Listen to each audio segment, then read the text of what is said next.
Hello, my friend. My name is John Patrick Morgan, and I want to share with you how you hide behind absurdity.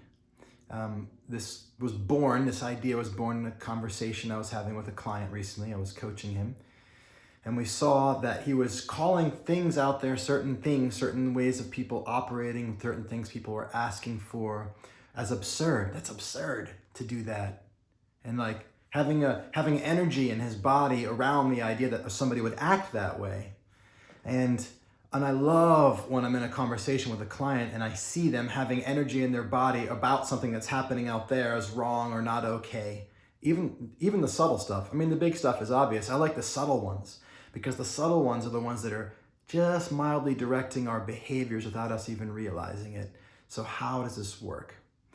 So if you're judging something out there as absurd, then what you're essentially saying is that way of showing up in the world, asking for that, doing that thing, saying that thing is over the top. It's too much. That person in particular should not be acting that way, doing that stuff, saying those things.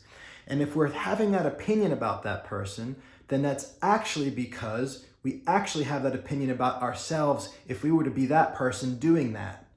So essentially any judgment we have about somebody out there doing something that's wrong, it's an expression of our opinion of that being wrong for us. Now, we don't look at nature in such a way where some things are okay and some things aren't, right? Like the natural world is unfolding with rain and snow and wind, and we're not like a certain weather, we're not like, that's an absurd weather event.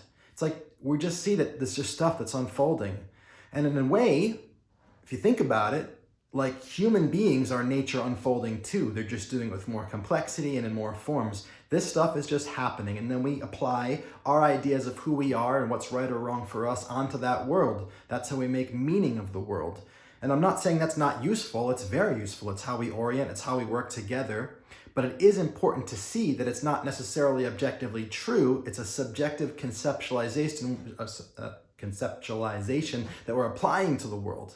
All right? And so if that's the case, if my judgment of a person as absurd is a projection, an expression of my own judgment about myself, if I were being that way, then I can actually utilize my seeing of absurdity as a backdoor into what it is that I think is absurd. And why would I want to know that? Because if I think something's absurd, then there's something that I care about that I'm feeling that I can't actually act on, because there's a limit to what's okay, what's socially acceptable. So to speak up about something, to talk about a certain topic, to ask for something or ask for something at a certain size or in a certain context, there's a certain level where that would be too much. I can't do that. But that's only relevant because there's a part of you that wants to do that. If you didn't want to ask for that bigger thing, then you wouldn't come up against the judgment that that would be absurd. You wouldn't even notice it. It would just be like, well, I'm not asking for people to fart in my face because like I have nothing about that. You don't come into contact with the sense of absurdity in the context of things that if you don't have something in you that wants them or values them.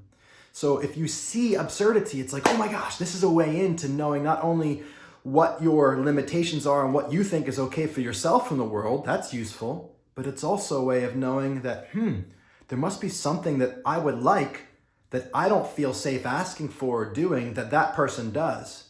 And so I'm going to judge them as absurd. So let's take this out to an even greater conceptual level so that it can be useful for you in more ways than absurdity. And let's just point out and see that anything we're judging out there as not okay is a way of coming into contact with our own judgment for ourselves. If we were to do that, that wouldn't be okay. And then behind that judgment that that's not okay, there's something that I want, right? There's something that I value. So I'll share one of mine, right? So for me, it's not necessarily big things, it's small things. It's not okay to be small. It's not okay to be weak. This is my inner child story that I come into contact sometimes. And I notice it now because I've become so aware of it. I'm not saying I notice it all the time, but I notice it a lot that when it comes out, it's like that person is not doing enough. That person is not being loud enough or outspoken enough. Like my wife, one of the ways that it comes out in our relationship, much less now than it used to, but still sometimes when I'm not paying attention, is that she's not talking enough.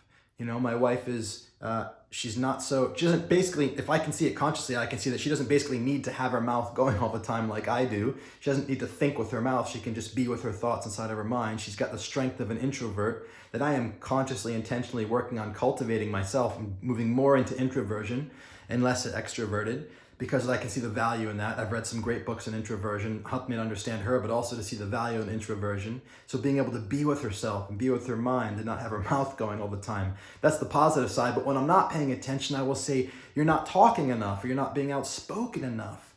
And that is in a way absurd, like the opposite of absurd. Like, is there a word that's the opposite of absurd? I don't know. But like, it's too small. It's not enough. Right? And so, but if I'm seeing that and I'm projecting it, that's because I'm not comfortable with being that unspoken. I'm not comfortable with being that quiet for that long of a period of time, or spending that much time by myself. And so that's interesting to me, because that is, number one, it's a limitation. So my judgment of her helps me to see my own limitations, because it's really a projection of my self-judgment. And then even more deeply than that, that's only relevant, I'm only judging that because behind that limitation is something that I want. There's a deeper longing, there's a heart's call, a spirit's call for that time alone, for that quietness, for that stillness, or else I wouldn't be coming up against it and then feeling the limitation and judging myself as a projection and judging her. So how you hide behind your absurdity is really about how you hide behind your judgment of others. And the hiding is that projection. Instead of seeing it as a judgment against self, you put it out there. So that's the hiding part. And how you hide behind that, what I mean by you is who you really are, is the thing that you love or that you value, that's actually even making that judgment relevant, right? The idea that I could be more with myself and not have to talk so much, and be more still and be more contemplative on the inside and not have to be going all the time and making noise. That's the calling. That's who I really am. That's the possibility. That's my capacity for growth. And I love that. I would love that deep down in my heart. And that means I am that. So that's the you, that's the me, that's hiding behind that absurdity, which is the judgment. This is a fucking deep concept, and it's nuanced and it's subtle. And I hope you followed me through this video. But if you watch a number of my videos, you'll actually hear the structure of this in lots of the work that I do. This is kind of some of the backbone, the essence of how I help people to create themselves consciously and intentionally. And I do this every day. And in my creator circle is where I do it most powerfully with people in coaching. And so how does that happen? When I'm in conversation with you, we talk about your world, we talk about what's going on, we talk about what you love, what your challenges are, and I'm listening. I'm listening for what you see in the world that feels like an obstacle. Is it this person? Is it this bank account? Is it this industry? Is it this virus, right? And then when I see and hear and feel you experiencing that reality out there as an obstacle, the energy in your body about it, that's a place in, that's like a doorway. And I can help you to understand how the way you're conceptualizing that is a projection of yourself. It's part of your own limitation. And then we can go through that door with forgiveness, with letting go, with some work. And then through on the other side of that door, we get to find out who you actually are, what actually matters to you. And then we get to bring that out into the world, and you be that, and you start expressing yourself. So here's a question to take. If it's absurdity, then go with absurdity. If it's some other judgment, fine. But what action would I be taking if I were absurd? Kind of like use your judgment as a way into knowing what you would be doing and who you would be being. Who would I be being if I was being absurd? What would I be doing if I was doing stuff that was absurd? That's useful information to you. Now, when I'm asking the question in that way, we're still seeing it as a projection, but once you've got the nugget, the golden nugget, well, let's say it's a diamond in the rough, then you can clean it all up, get rid of the fear. And if you want help with that, join my creator circle. I'd love to be in conversation with you. We can create so much together. Most of all, I'm just happy and grateful that you are here watching this video. Thank you so much. I love you. I'll talk to you soon.